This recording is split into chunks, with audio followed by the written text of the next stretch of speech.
Hello, beautiful angels. It is Olivia Grace, and I'm back with another video for you guys. And I'm talking about revision today, talking about some revision success stories, because I feel like the best way to explain revision is to explain how it actually works, because it's such a trippy thing to wrap your mind around.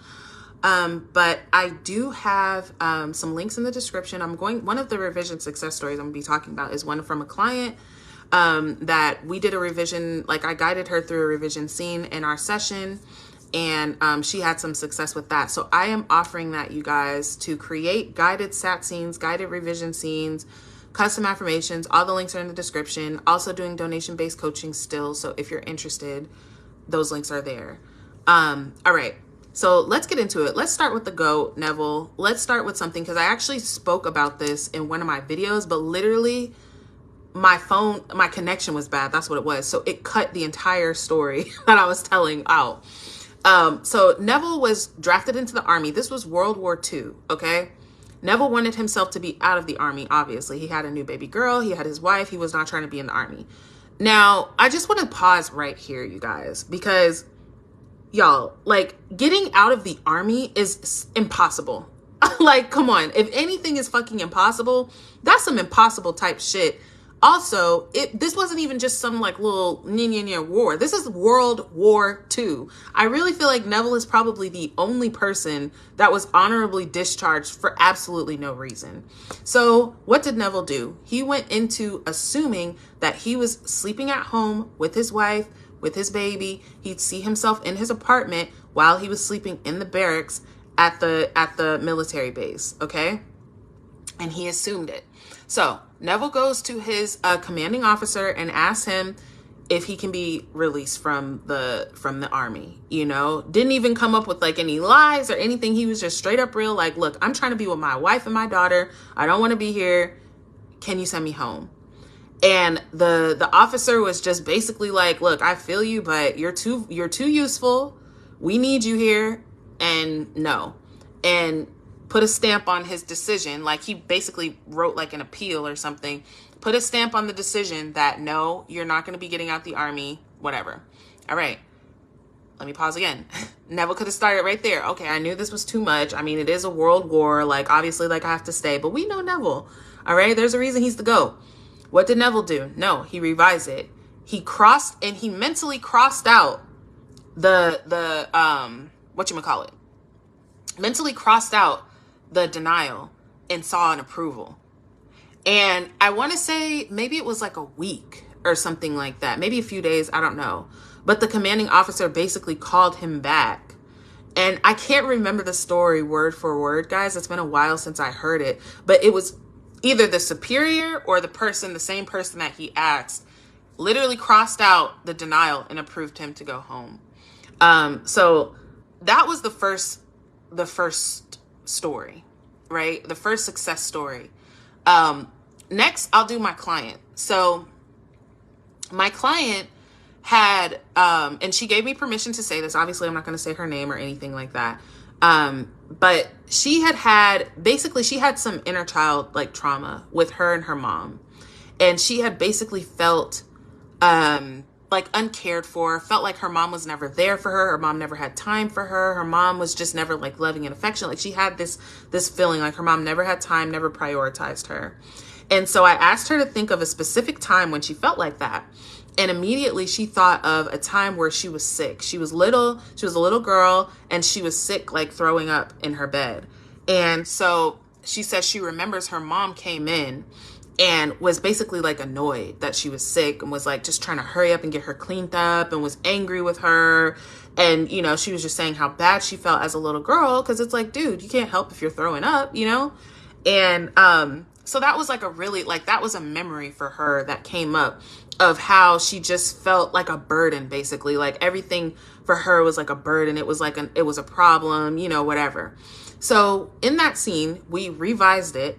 And I revised it to where her mom was super loving and caring to her, that she was super concerned about her and was comforting her and consoling her, you know, just like a loving mother would do, you know, making sure she's okay, rubbing her, you know, all of that. We redid that scene. The next day, you guys, Because she literally on the call, she was saying she has no memory at all of her mom ever being loving and affectionate to her. None.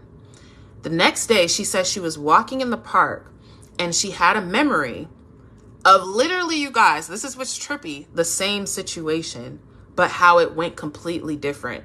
She said it was another time when she was sick and throwing up, and the same thing in the bed. And her mom came in and was super loving and super sweet and super like, you know, just consoling her and making sure she was okay and just being loving. And she was like, I haven't remembered that in my whole life, you know? And then a step further, a few weeks after that, she began having like opening up a dialogue with her mom and telling her how she felt. And her mom literally told her, look, I want to really hear you. Let's plan a day where we can have a conversation. I will make time so that I can hear you. Because I want you to know that I love you. I want you to know that I care about you. And I want you to really feel heard and expressed, right? That happened a few weeks after. So with revision, you guys, to me, it's like jumping timelines, because that happens, you guys. You will have memories that you never had, or you haven't remembered.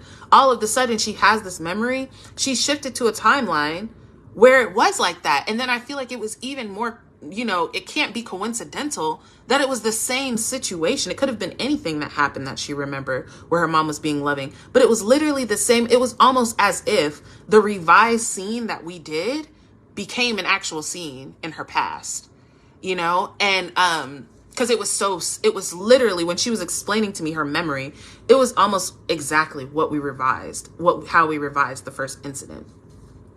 All right, so the last thing I'm going to say is one for myself, which is I manifested regulating my period, which is like one of the dopest things I've ever done, you guys, because I have a whole video on it, so you guys can go check it out if you'd like.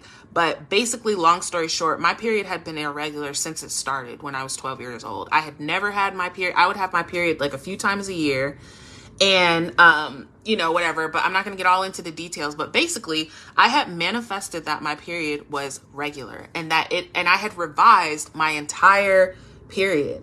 I went back and revised from day one, the day when it came and it wasn't regular and it was weird and it was confusing and I didn't understand.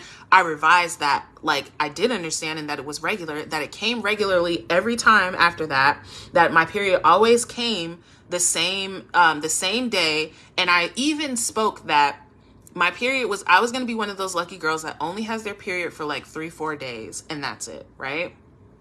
Y'all. So my period, I healed my period came, it was a regular period, but it lasted 5 days. So I was like, okay, it lasted 5 days, but I didn't say 5 days. I said 3. I said 3 or 4. So literally I was like, no, well, it's just going to be, it was 3 days. Like I had like revised it in my head that it was 3 days, even though it had taken 5 days. I was like, no, it's going to be 3 days. Next time it comes, it's going to be 3 days. Y'all, my period came the next month on the same day, which has never happened to me. Maybe once or twice in my whole life has my period come back to back on the same day the next month. Did that and stayed for 3 days, you guys, and left. On the fourth day, it was basically gone. Like it was just finishing up whatever, but it was gone, y'all. Like for somebody who has never had a regular period, for me to be able to literally, you guys, I literally almost like, I even picked the day. I picked the day. I wanted it to be on the 10th, but it came on the 12th, which is damn close. So I'll take it. But it's just crazy, you guys. So revision for me, I feel like it shifts you to a timeline where whatever it is that you revise changes. But what it really does, you guys, is it changes your mind. It changes your mind. When we think about like that, my client, you know, when it comes to like child, you know, inner child trauma and things like that, these things create an identity for us. If you're a child and you feel like you've never been cared for by your mom, that's going to create an identity for you. That's going to create an idea about yourself that I'm not worthy, I'm not lovable, I'm too much, I'm a burden, whatever. But when you revise that and you see yourself being cared for. You see yourself feeling good. You see yourself feeling, then you start to have a new identity. Like, wait a minute, actually I am cared for. I have been cared for in my life. People have loved me. People have showed love for me. I'm not a burden. You know, it changes the whole thing, you guys. So just try it. And revision is something like, I think I told you guys this in my other revision videos. You guys have to just try it on your own. Try it. Even when you're manifesting something, like this is another thing, you guys, that I was watching Indigo. Indigo is so amazing, you guys. I so recommend her. Indigo Dietrich, I think is how you say it. I love her videos. But she was saying, like, you know, and I think this is something Neville says too, revise your day. When you're going, like when something happens, like let's say you're manifesting something and it doesn't happen, revise that it happened.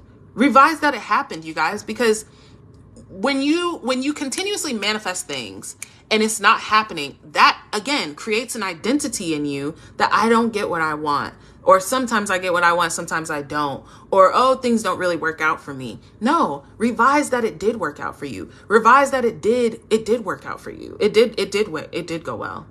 And just see it that way, and you'll see the next day that things play out differently for you. So I intend that helps. I know that it did. Links in the description if you want my help. I love you guys, and I'll see you in the next video.